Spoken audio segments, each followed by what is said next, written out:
Everybody. I think now that all the history classes are over, it's time for geography right now. I'm going to be running through the facts and figures in regards to Bangalore as a city, and also give you an idea as to how cities are usually known as the growth engines that contribute to the economic growth of the country as a whole. How this happens, what they contribute, and in regards to Bangalore as to where we stand right now is a brief overview that I have to give you right now. I don't have too much time, so I'm going to be cramping in a Bollywood movie in a small trailer. Without songs. Without the songs and dance, absolutely.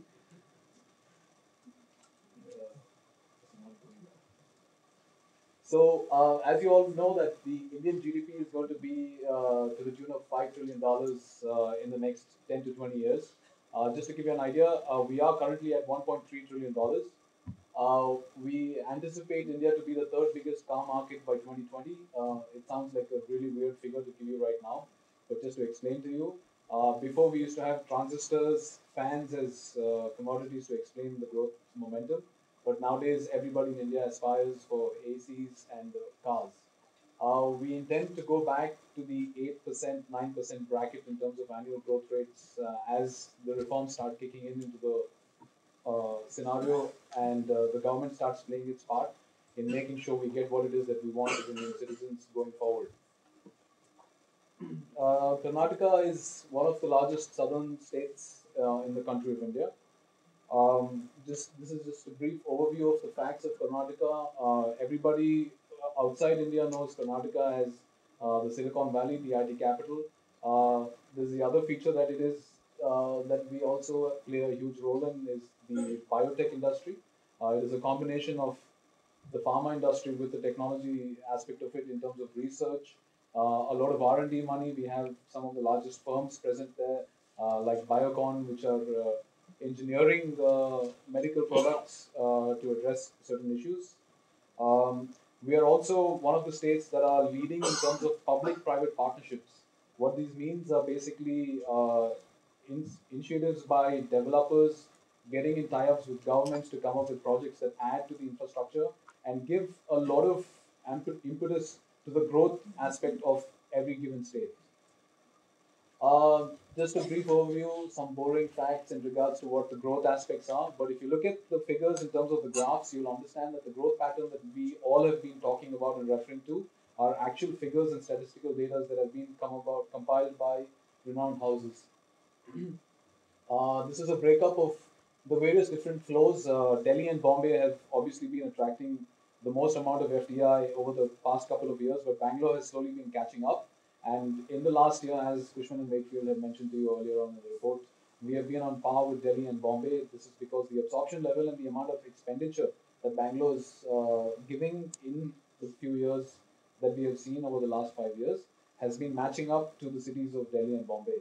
Uh, this again will give you a small overview as to how cities contribute towards the growth aspects of a country.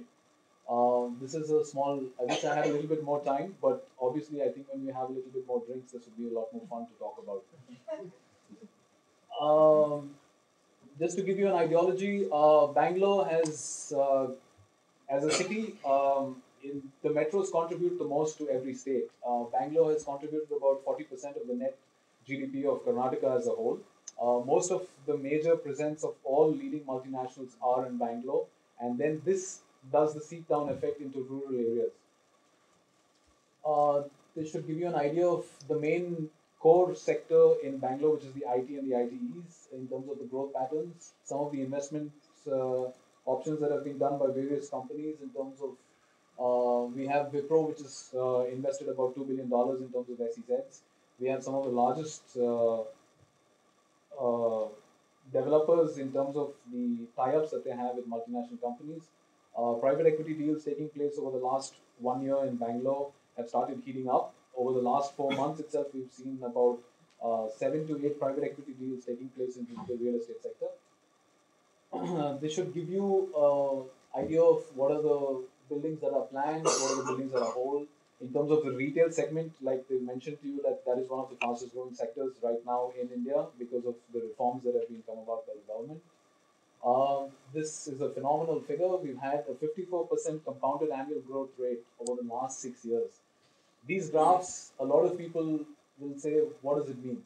It basically means the disposable income that every Indian is having right now, today, for them to spend is only growing and will keep growing as time goes by, is because the aspirations of the middle class, as mentioned by my previous speakers, is something that every person is looking forward to, and the contribution of the global workforce, as per reports that have been mentioned by renowned houses, India will contribute about 25% of the global workforce. So therefore, the disposable income, as and when it just grows, will increase prices of commodities and houses for that matter, and real estate developments for that matter. This is just to give you an overview of the number of projects and the units that have been supplied in the last 1 year. Uh, this is the various breakup of Bangalore. Like I said, again, over drinks, this will look a lot more interesting. And then this is just to give you a snapshot of the growth corridors. I think I'm going to get Vikram on the stage right now so that we can give you a little bit of an overview as to some of the projects that it is that we've been dealing with. I basically need to break the negative sentiment that all of you have based on all the speakers that I've brought in. I'm a developer.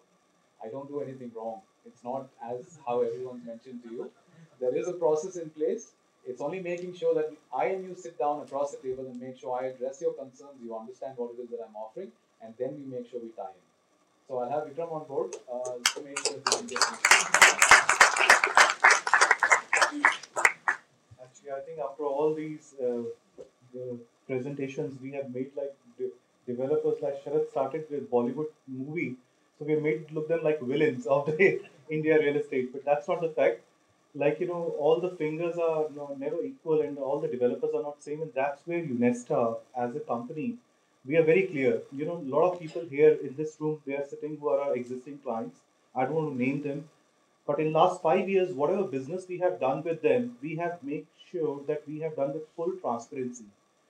And we have taken steps to an extent where I personally touch down the ground. Any project like we do or represent, or we market or we sell, we make sure I have personally traveled and I've seen the land parcel.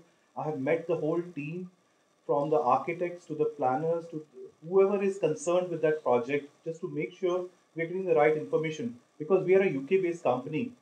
We are not a very aggressive, somebody recently, some developer passed a comment, Vikram, you are not very aggressive on sales. You should increase your sales force. You should call people every day. You should sell like crazy. And my local broker is doing more business than you. I said, with all due respect, I understand that the market in India, it's very strong. It's very buoyant. Sometimes we don't even get a chance to talk to these developers. They're doing so well within India.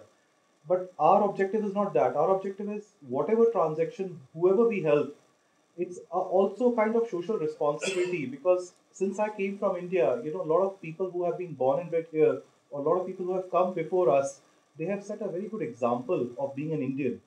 So I personally think we should carry on that tradition rather than like spoiling it. We are like, I migrated here 8 years ago. I feel proud like for all what our Indian community has achieved here before. And I want to make them proud as a company, as Unesta, my whole team. We want to make sure that we are as transparent as possible. There will be pitfalls. Now, we can never promise that any transaction you're doing through us, there won't be problems. But when there'll be problems, we'll be there for you. We will not run away and pack up and say, now it's your problem. So, like that, we have done in the past, and we want to make sure we continue the trend. And that's this whole idea of this whole initiative. This last 2 months of planning has gone into it. Is just about, we have a law firm, Mr. Vijay Goyal. He's such a busy person. He has come out from another event, and he's so kind enough to share the views, on the legal side. Ajay Roti again has traveled from Bangalore. He's partner in KPMG, director. So the whole idea is on the taxation side we bring, because that is, these are the areas where we are not experts, but we bring experts on the ground and let you ask questions, whatever clarity you need at any stage. So I'll open the floor, and I think I'll hand it over to Prateek, who's a moderator today, who's going to make all of us ask any questions. He's going to be like a kind of your representative, and you'll all have mics to ask questions to us. Thank you so much.